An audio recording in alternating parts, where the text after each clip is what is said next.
Actually sorrel ज्या वेळेला मी विकत आणलं त्यावेळेला मी एक हर्ब म्हणून आणलं.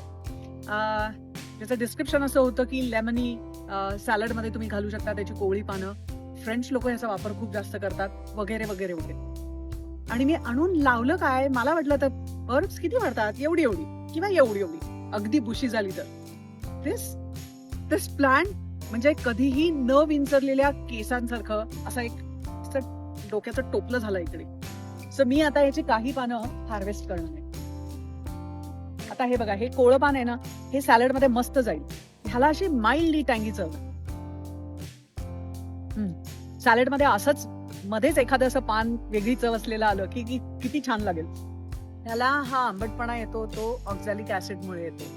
त्यामुळे ह्या पानांमध्ये व्हायटामिन सी तर आहेच आहे, व्हायटामिन ए आहे आणि भरपूर सारी अँटी ऑक्सिडंट्स आहेत. सो फ्रेंच लोक ह्याचा विविध पद्धतीने वापर करतात.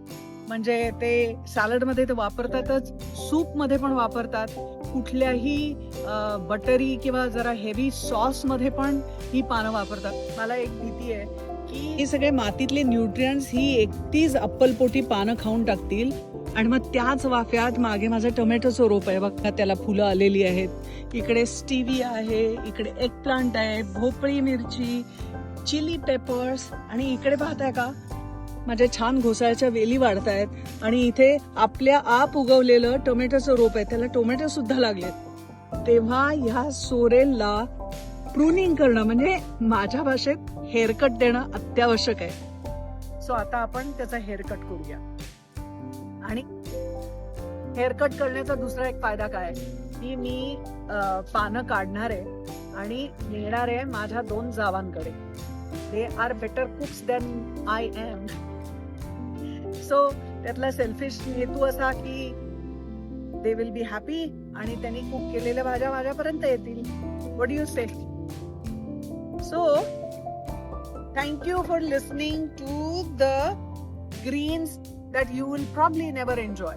पण तुम्ही जर युनायटेड स्टेट्स मध्ये असाल तर ही भाजी किंवा हे हर्ब तुमच्या वाफ्यामध्ये नक्की लावा. Because it's a perennial. एकदा लावलं की 4 वर्ष झाली त्याला हिरवत गारच्या गार असतं. ऊन असू दे, पाऊस असू दे, वादळ असू दे, त्याला काही फरक पडत नाही. It's a very robust hardy plant. Okay, so that's sorrel for you. Bye for now. Go green guys. Next time मी अजून एक पालेभाजी दाखवणार आहे. Stay tune.